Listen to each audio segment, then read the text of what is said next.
Have you ever noticed how closed minded people can be sometimes? It's almost like their brains are hardwired to reject anything that challenges the status quo, whether it's a groundbreaking new idea, a different way of doing things, or even just a fresh perspective. It can be frustrating, right?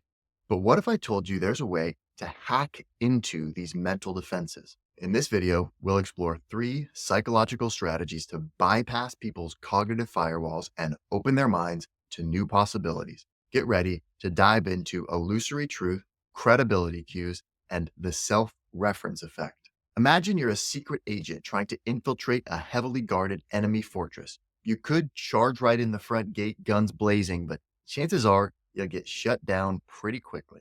That's what happens when we try to change people's minds with pure logic and facts alone. But what if there was a hidden backdoor you could sneak in disguised as someone they already know and trust? That's the power of the elaboration likelihood model, or ELM, developed by psychologists Richard Petty and John Cacioppo.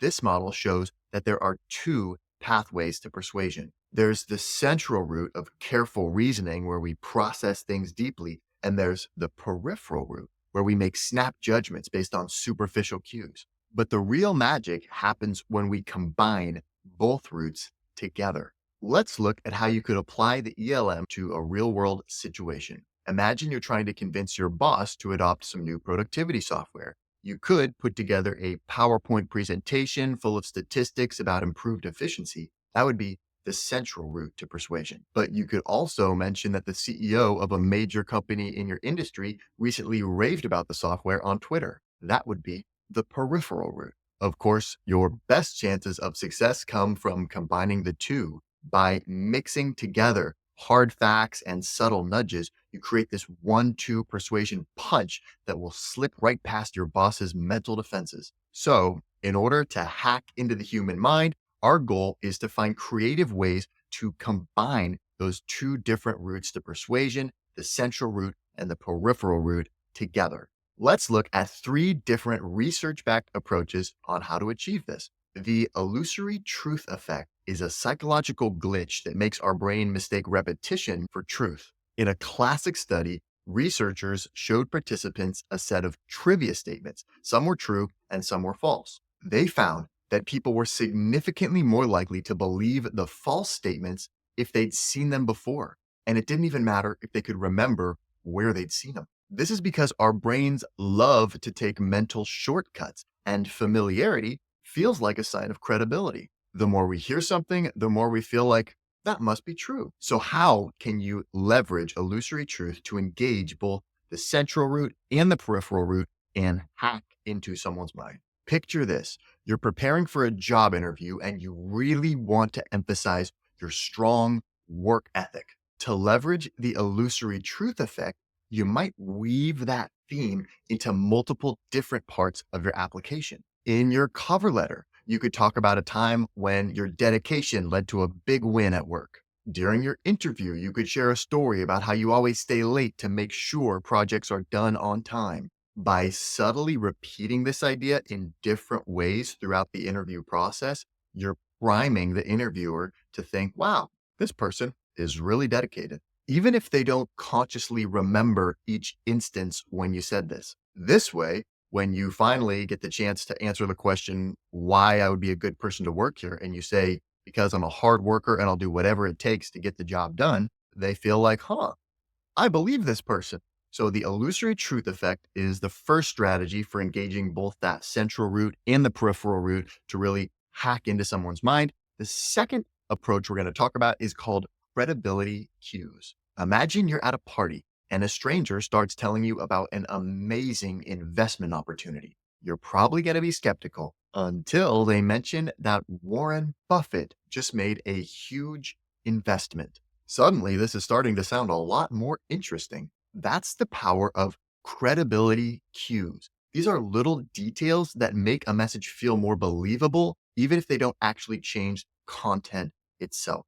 Research shows that we will rate the exact same argument as significantly more convincing if it's delivered by someone in a white coat or with an impressive title. So maybe name dropping actually works to some extent. How can you actually use credibility cues to your advantage in your own life? Here's an example.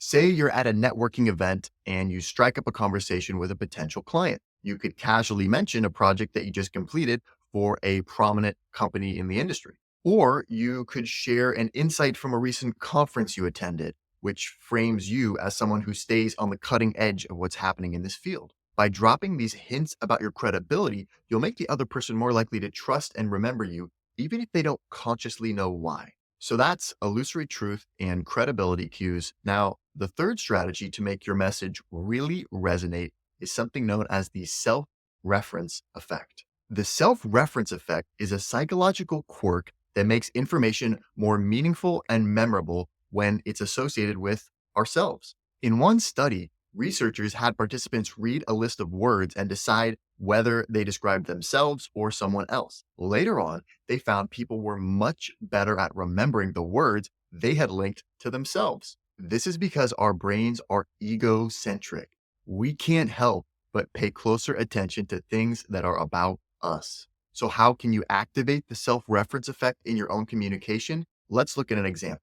Imagine you're a language teacher trying to motivate your students to practice speaking more. Instead of simply telling them why it's important, you could ask them to imagine themselves having a fun, flowing conversation with a native speaker. Or you might prompt them to write about how knowing this language could open up exciting opportunities in their own lives. By encouraging your students to visualize themselves succeeding, you'll make the idea of practicing feel a lot more relevant and worthwhile. The key is to get them to generate their own reasons to engage with your message. So there you have it.